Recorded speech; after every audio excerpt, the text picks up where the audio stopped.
Fala investidor, fala investidora, como é que vocês estão? Espero que estejam todos muito bem.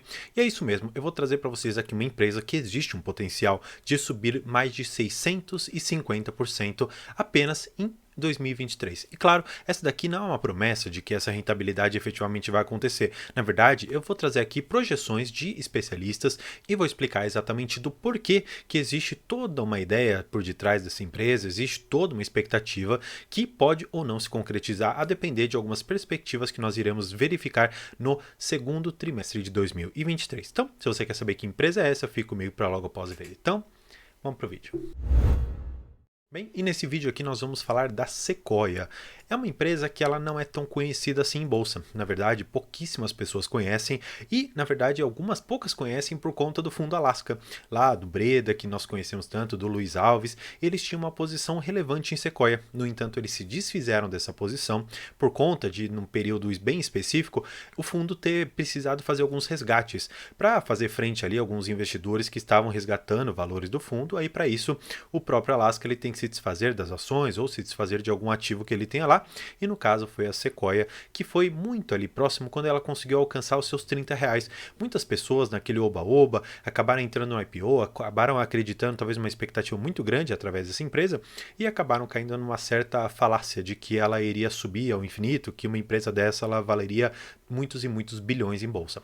Hoje nós estamos falando da Sequoia, que como eu comentei com vocês, é uma empresa bastante pequena. Nós temos para ela que ela é uma microcap. Hoje, se você for pegar o valor de mercado, o valor que as ações são negociadas e multiplicar pela quantidade de ações, nós vamos ter uma microcap, ou seja, uma empresa avaliada em bolsa em menos de R$ 1 bilhão.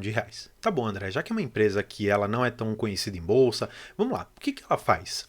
Basicamente, a Sequoia ela é uma empresa que se chama de Asset Light. Basicamente, significa que é uma empresa que tem pouco capital ali dentro e investe muito mais em tecnologia e reduz muito os seus gastos, reduz muito ali aquilo que ela pode economizar e investe muito mais em tecnologia, em soluções tecnológicas. Se você for entender, a Sequoia ela está relacionada com a parte de, vamos dizer assim, entrega, logística, ou seja, basicamente ela está nesse ramo ali de soluções logísticas. Tá bom.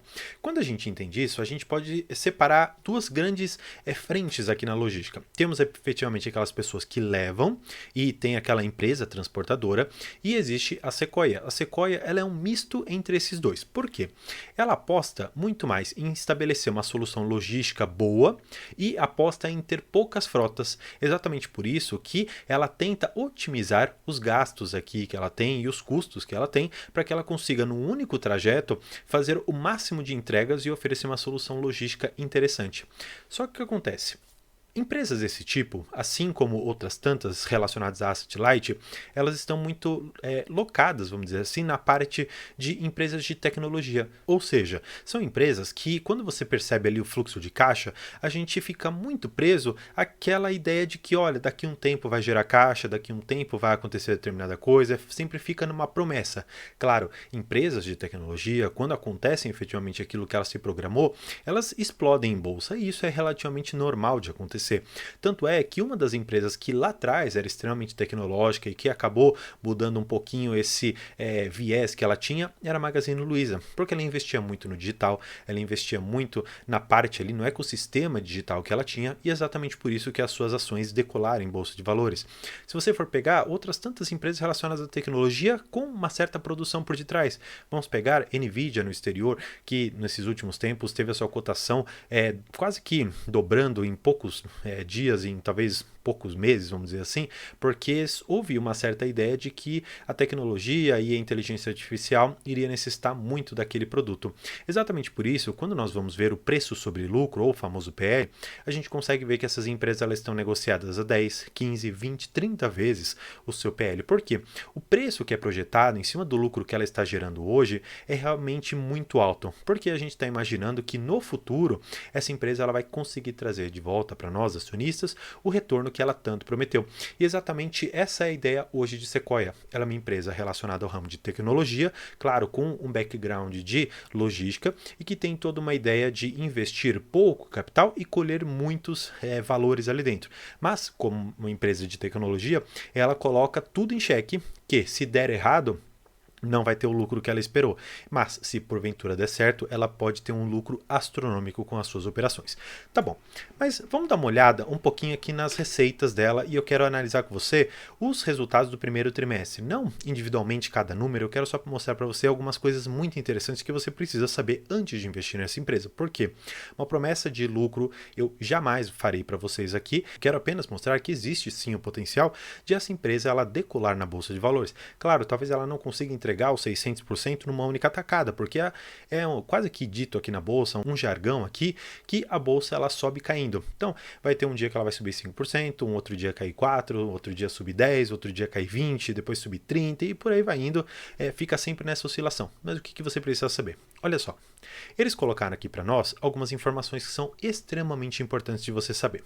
Eles tiveram uma redução intencional de 64% na categoria dos pesados. Mas, basicamente para quê? B2B, que seria business to business, ou seja, seria do lojista para o lojista, ou, vamos dizer assim, de um galpão de armazenamento para um lojista, ou, por exemplo, se você for pegar a Dafit, que é de um fundo imobiliário que eu invisto, só para que a gente tenha esse exemplo aqui em mente. Ela tem lá um galpão em que ela produz os tênis, que ela produz ali toda a linha dela, aí alguns caminhões vão até lá, retiram aqueles produtos e levam até o lojista para conseguir fazer a revenda. Ou temos o B2C, que seria business to customer, que basicamente seria da empresa para o próprio consumidor, e este é um ponto que você precisa estar muito atento. Por quê?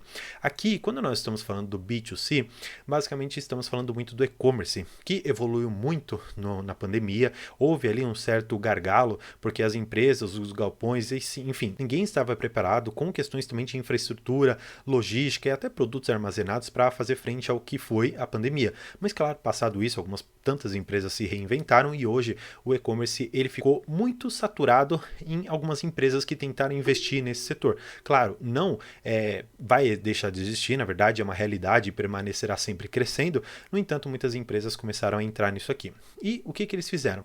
Eles iniciaram no segundo trimestre de 2022 uma reestruturação dos pesados. Tá bom. Vamos olhar em números aqui.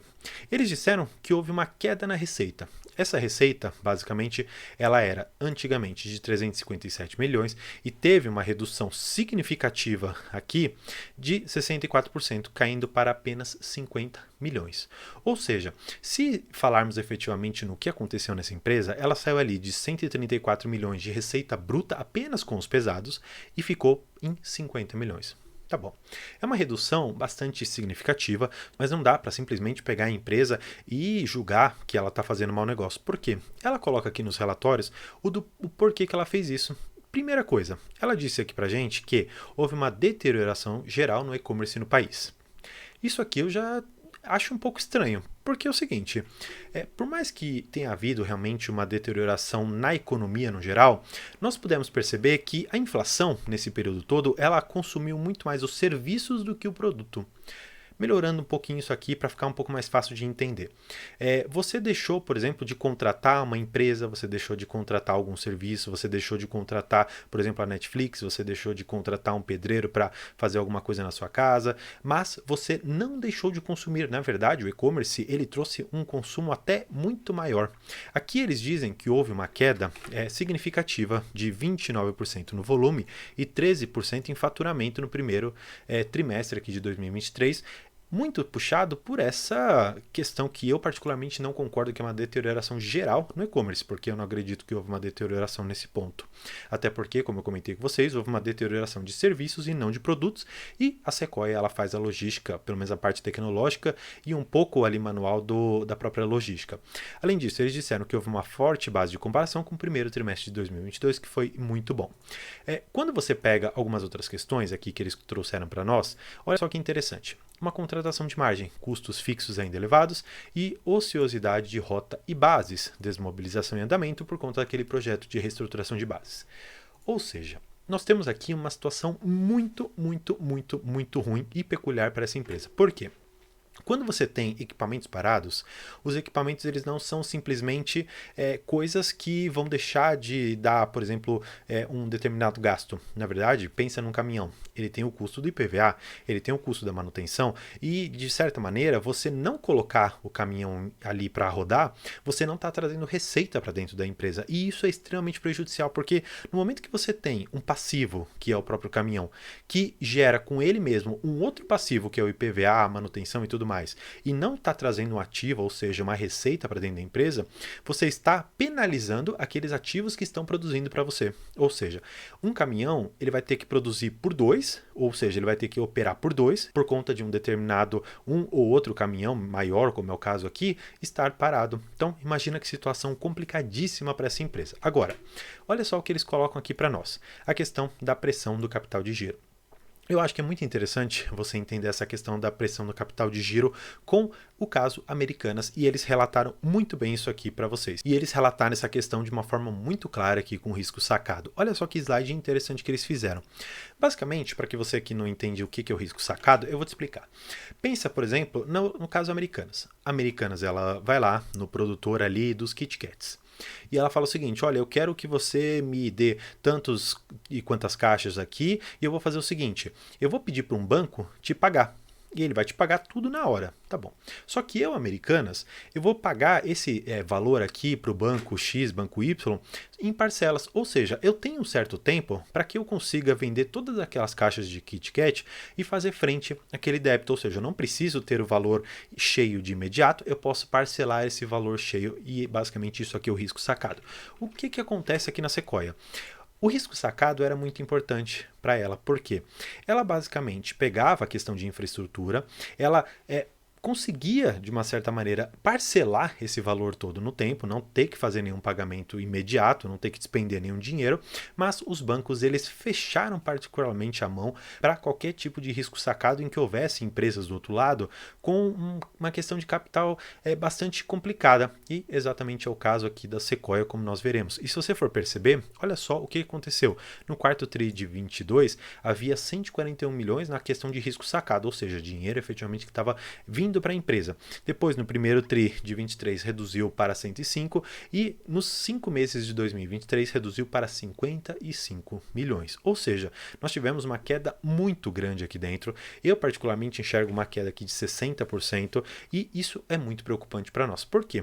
Quando você olha para contas a receber, você percebe que por mais que haja uma certa compensação aqui, não é o suficiente para fazer frente a o que a empresa precisa para operar. E agora, eu acho que nós vamos chegar na parte mais importante, e aqui que você deve ficar muito ligado, que é a parte das dívidas dessa empresa. Por quê? Olha só. Aqui nós temos a questão da alavancagem e dívida líquida e o cronograma de amortização. Isso é muito, muito, muito importante para que você enxergue. Por quê? Como que nós vamos fazer essa conta aqui da alavancagem? E aqui é interessante que você saiba disso aqui. Primeiro, e eu acho que essa aqui é a questão mais importante. Como que a gente faz a conta? A gente pega a dívida líquida da empresa e nós vamos dividir essa dívida líquida pelo EBITDA que ela produziu. Pegar aqui o EBITDA que ela produziu, que seriam os ganhos que ela teve antes dos impostos, das taxas, da depreciação e da amortização. Claro, a gente não precisa saber essa sigla toda, eu acho interessante apenas você saber o seguinte, que nós temos aqui uma coisa muito importante, a questão dos impostos, nós temos as taxas, as dívidas e tudo mais, mas também nós temos os juros, que são os interests, que basicamente aqui é do inglês. Os juros aqui basicamente significam quanto que a empresa está devendo para bancos, ou para financiamentos que ela fez, ou para a própria alavancagem interna que a empresa pode fazer por meio da emissão de debêntures. Olha só que interessante, você emite dívidas para você receber o dinheiro agora e pagar para aquela pessoa que te emprestou os juros, e por isso você tem a dívida total. Melhorando um pouquinho isso aqui, se não ficou tão claro para você. A dívida líquida é quanto eu devo em valor nominal, ou seja, devo aqui 3 milhões, por exemplo, e o meu EBITDA, por exemplo, 300 mil. Significa, portanto, que eu tenho uma alavancagem aqui de mais ou menos umas 10 vezes, ou seja, significa que se eu repetir o meu EBITDA por 10 vezes, ou seja, o meu ganho antes de todos esses débitos aqui, eu consigo em 10 anos fazer o pagamento da minha dívida.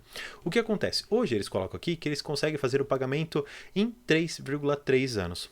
De uma certa maneira, você pode pensar, não, André, isso aqui não é muita coisa não, você está viajando. Só que existe um cenário muito complicado e muito conturbado que nós estamos vivendo, que são altas taxas de juros, e isso comprime a margem das empresas de uma forma que você não tem ideia.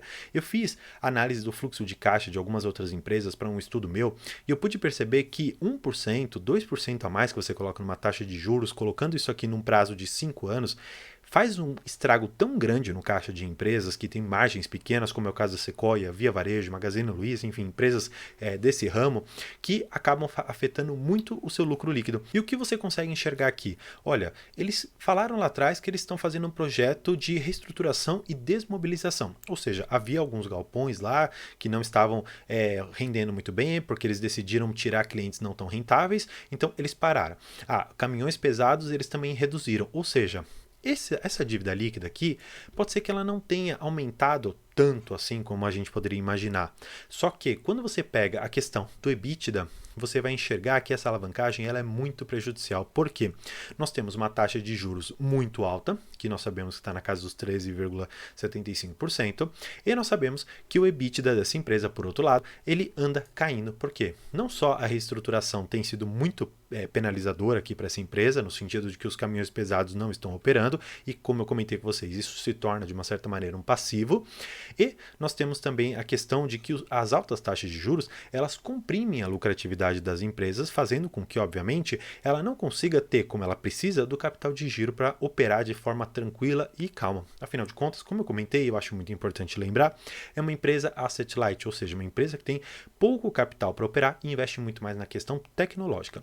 Quando a gente olha para a questão do cronograma de dívida, esse daqui é um outro problema. Por quê? Nós temos uma dívida bruta de março de 2023 na casa dos 646 milhões de reais. Em 2023 nós vamos ter uma certa folga, mas olha só 2024, 25 e 26. Nós temos aqui 162 milhões, 181 e 141 milhões. Claro, se a gente considerar de uma certa maneira que o EBITDA vai ser suficiente para pagar esses próximos 3 anos aqui que eu comentei com você, de uma certa maneira a gente estaria tranquilo. Agora, o que eu acho importante você notar nisso tudo? Eu espero que vocês consigam enxergar de uma forma extremamente clara o que anda acontecendo com o EBITDA e com a sua margem EBITDA, não margem líquida, só para deixar bem claro. Olha só, no primeiro TRI de 2021, 9,4 de margem EBITDA. No segundo TRI de 22, 10,4 de margem e agora no primeiro TRI de 23, 2,9, ou seja, uma redução de 81%. É muita coisa. E quando a gente fala efetivamente de EBITDA, ou seja, os ganhos antes de todas aquelas despesas que eu comentei com vocês, nós temos hoje apenas 9 milhões. Aqui é um problema. Por quê? Quando a gente olha para aquela dívida bruta total, a gente pega o seguinte, vamos pegar esses 9 milhões que foram reportados aqui, vamos supor que haja um aumento para os próximos aqui, vamos pegar 15 milhões, vamos pegar 20 milhões e vamos pegar 30 milhões. Vamos considerar algo muito positivo aqui para a empresa. Nós teremos 74 milhões hoje na empresa. Se você for pegar aqui em cima o quanto que ela está devendo para 2023, você vai perceber que, de uma certa maneira, ela consegue fazer frente, porque ela está devendo aqui 74 milhões e ela gerou, como eu comentei, com uma conta totalmente aleatória, 74 milhões. Isso, claro, considerando algo muito, muito, muito, muito otimista para essa empresa, que eu particularmente não vejo como que ela possa, nesse curto prazo, com dívidas muito grandes, com uma alavancagem também bastante alta para o tipo de empresa, sair desse buraco, especialmente nos anos de 2024 e 2025. Mas, como eu comentei com vocês, existe uma luz no final do túnel e eu já vou mostrar para vocês. Agora, outra coisa que eu quero mostrar, e eu acho que também isso daqui é interessante, só para que a gente conheça um pouco, é que a questão do lucro bruto e da margem relacionado, claro, à rentabilidade, anda caindo bastante. Se você for pegar do primeiro TRI de 22 para o momento, menos 67%, e de TRI contra TRI, olhando, claro, como eu sempre comentei, a empresa como filme, caiu 52%, gerando um lucro bruto de apenas 27 milhões de reais. Bem, pode ser que você olhe para essa foto aqui da empresa e fale, André, você está enganando a gente.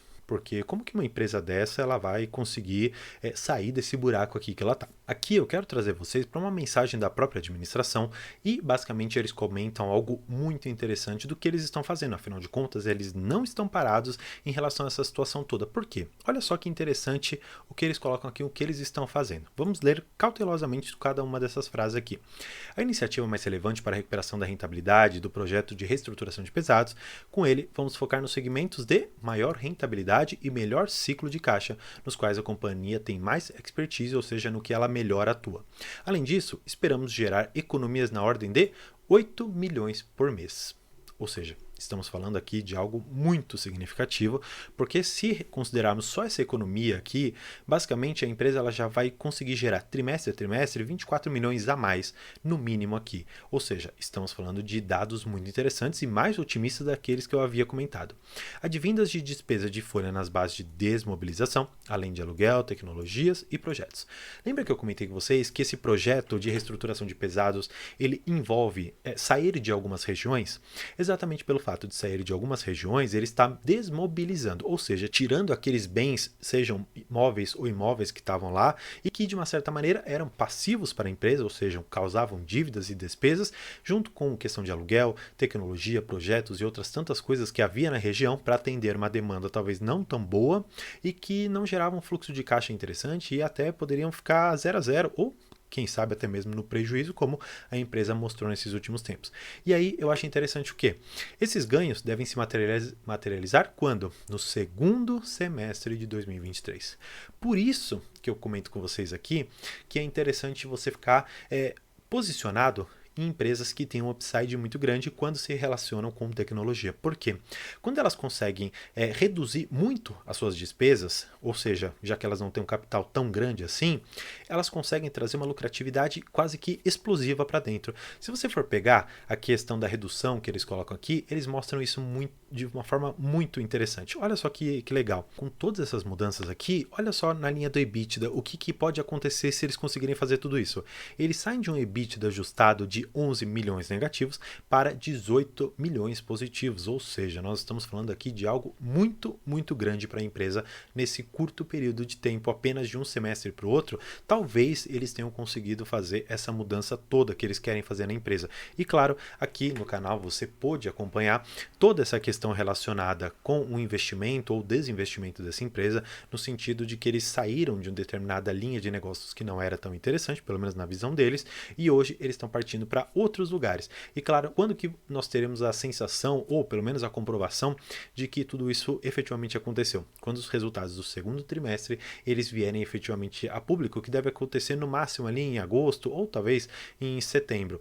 Quando efetivamente isso acontecer e os números vierem positivos, o que vai acontecer com a ação? Ela vai ter a sua explosão na bolsa de valores. E aqui eu vou trazer para vocês o dado que eu acho que é o mais interessante, que hoje nós temos a indicação de que essa ação tem um preço-alvo na casa dos R$10,59. Olha só, eu peguei isso aqui do Status Invest e você pode perceber que hoje a empresa está valendo R$1,57 e para ela chegar aqui aos R$10,59, ela precisa subir mais de 600%. Ou seja, nós estamos falando aqui, se você tivesse um capital, por exemplo, de R$1.000, você iria para R$6.000, R$10.000 para R$60.000, ou seja, essa ideia pode ser replicada para qualquer valor, claro, colocando ali um percentual de 600% a mais no seu capital. Claro, como eu comentei para vocês, isso aqui não é uma promessa de que vai acontecer, na verdade, tudo isso aqui são projeções olhando para o que a empresa nos informou e olhando para o que o mercado vem fazendo com a cotação da empresa. Portanto, talvez seja o momento de se posicionar nessa empresa ou talvez seja o momento de olhar de fora e quando ela começar a apresentar uma lucratividade,